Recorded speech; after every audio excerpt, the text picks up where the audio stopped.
Olá, eu sou Paulo Oliveira. Eu vou falar um pouco sobre o nosso projeto que procurou relacionar poliploidia com as alternativas reprodutivas de espécies de plantas do Cerrado. O Cerrado é o segundo maior bioma brasileiro, ocupando a maior parte do Brasil central, e é formado, na verdade, por um conjunto grande de diferentes fisionomias de vegetação, dominadas por savanas, abertas, mas também incluindo florestas e outros ambientes. O Cerrado é influenciado pelo clima estacional, pela ocorrência de fogos periódicos e normalmente cresce sobre solos relativamente pobres em nutrientes.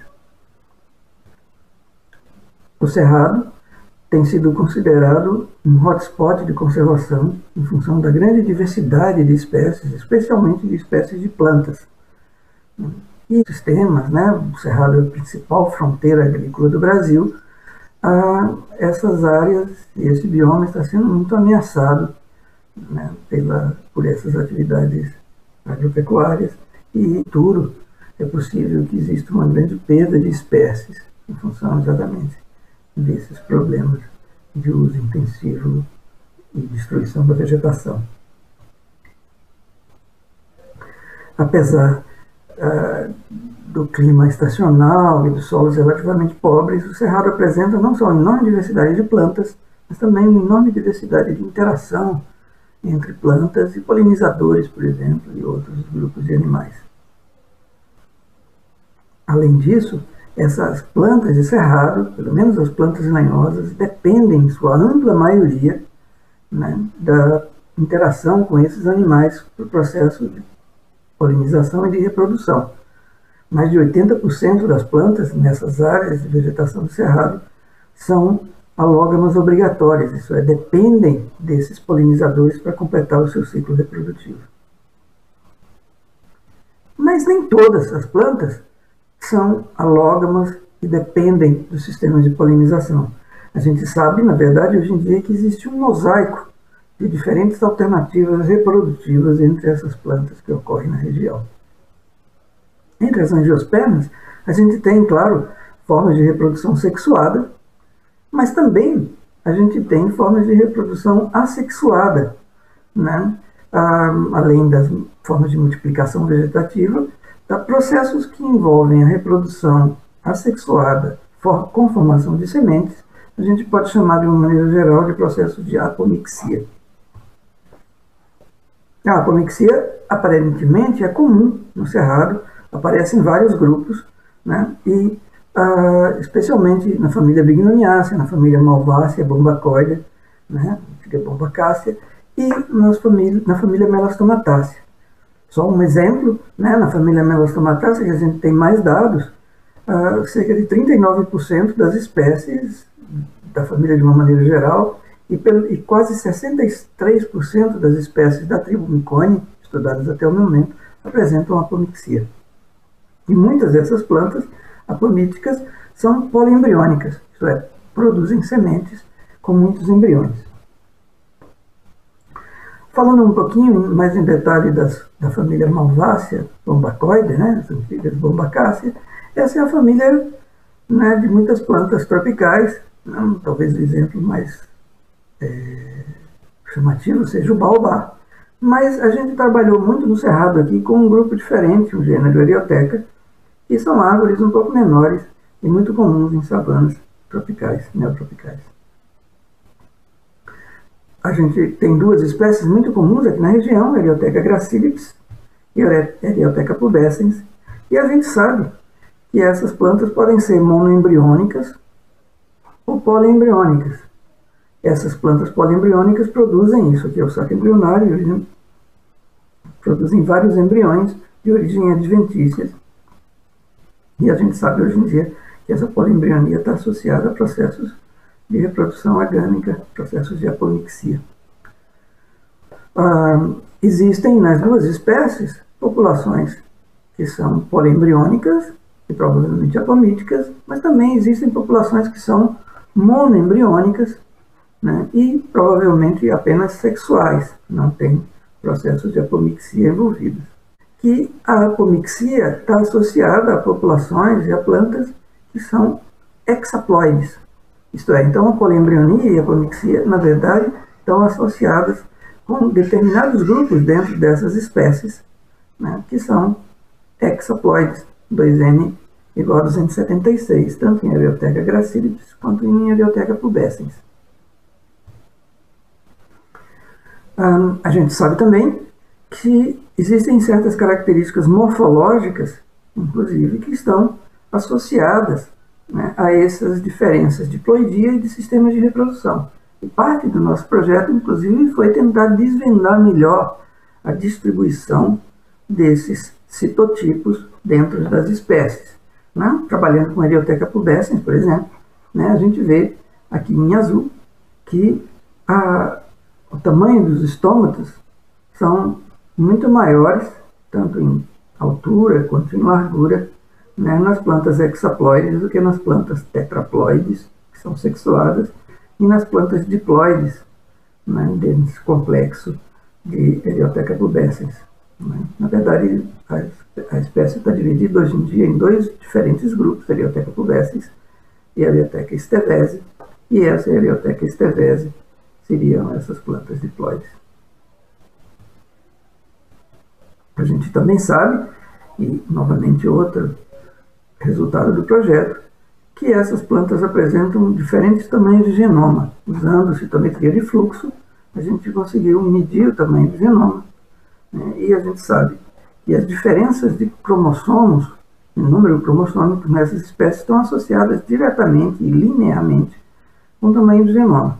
Então, as plantas hexaploides, né, têm um genoma proporcionalmente maior do que as plantas tetraploides, do que as plantas diploides, né, sugerindo que essas plantas, na verdade, são neopoliploides, isto é, provavelmente são resultados de processos de poliploidia relativamente recentes, na medida em que plantas, que a gente chama de paleopoliploides, teriam já perdido essas características, ou perdido cromossomos, né, e perdido essa relação direta entre o número cromossômico e o tamanho do genoma. Essas plantas neopoliploides parecem estar associadas exatamente à adaptação ao ambiente de cerrado. O gênero Eriotheca é um gênero principalmente de floresta úmida, de floresta seca. E, coincidentemente, as plantas que invadiram o ambiente de savana, por exemplo, como Eriotheca gracilipes, são plantas que apresentam esses números cromossômicos altos e apomixia. Na verdade, o tamanho do genoma é diferente em Eriotheca em relação a outros grupos de bombacoide. Isso também é parte do projeto, parte dos estudos de uma das nossas colaboradoras. Correlacionando todas essas coisas, né, poliploidia, poliembrionia e a ocorrência da apomixia, a gente sabe que parece haver uma relação geográfica, filogeográfica, entre a distribuição desses grupos e dessas características e a geografia, a distribuição geográfica dessas plantas. Né? A gente sabe hoje em dia que as plantas mais ao norte, centro aqui, na região do Cerrado, são plantas monoembriônicas, enquanto que as plantas que estão mais ao sul são, em sua maioria, poliembriônicas e hexaploides. Como existem padrões semelhantes de distribuição entre espécies agâmicas no hemisfério norte, onde as plantas poliploides e agâmicas estão mais ao norte, né, invadindo ambientes desde a última glaciação, naquele hemisfério as pessoas chamam esse tipo de distribuição de plantas de partenogênese geográfica. Então, o que a gente sugere é que na distribuição de Eriotheca pubescens, né, principalmente, a gente tem o mesmo tipo de partenogênese geográfica com as plantas hexaploides invadindo e ocupando hoje em dia áreas que foram disponibilizadas ou que foram invadidas pelo Cerrado desde o último máximo glacial, há cerca de 10 mil anos atrás.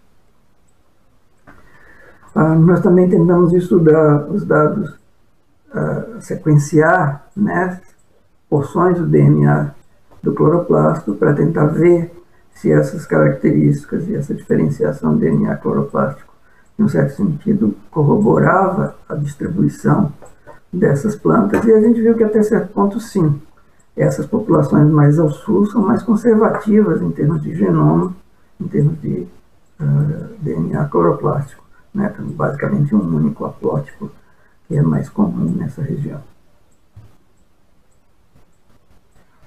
Esse mesmo tipo de padrão que a gente tem encontrado para Malvácia bombacoide, a gente também tem encontrado para Bignoniacea, por exemplo, né? Em Randroanthus ocrassus, o IP, né, do cerrado, as plantas mais ao norte, né, são diploides, né, e 2N igual a 40, e são sexuadas, enquanto as plantas mais ao sul, né, marcadas aqui em azul, essas plantas são tetraploides, 2N igual a 80, e estão distribuídas mais ao sul, em relação àquelas plantas diploides.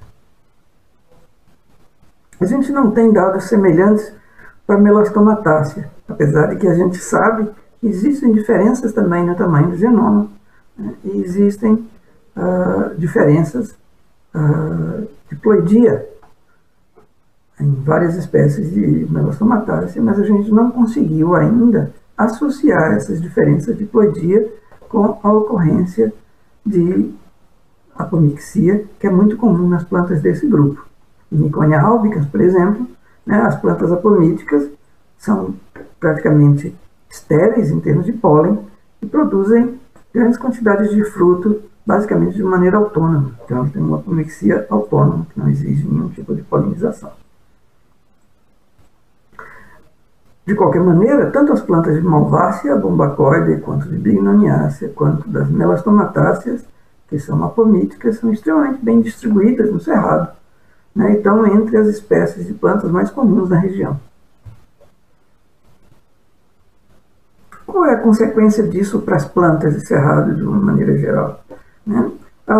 O que a gente imagina é que com o processo de destruição dos ambientes naturais de cerrado, né, hoje em dia a principal fronteira agrícola do país, a tendência é a retirada da vegetação, e isso certamente vai ter um efeito sobre os serviços ambientais. Essa simplificação ambiental para plantios de soja e outras culturas, né, de grande extensão, essa perda desses serviços de polinização influenciam não somente as plantas cultivadas, né, que precisam de polinização, mas influenciam principalmente as plantas nativas que precisam dessa polinização para completar o seu ciclo de vida.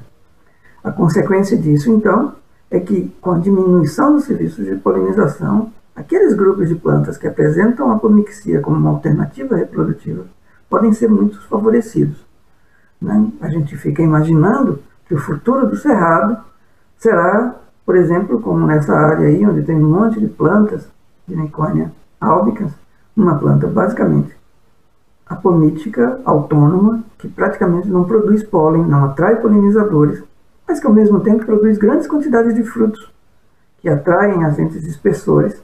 Então essa planta não tem necessidade de serviços de polinização e ela pode se distribuir de uma maneira muito mais fácil no ambiente.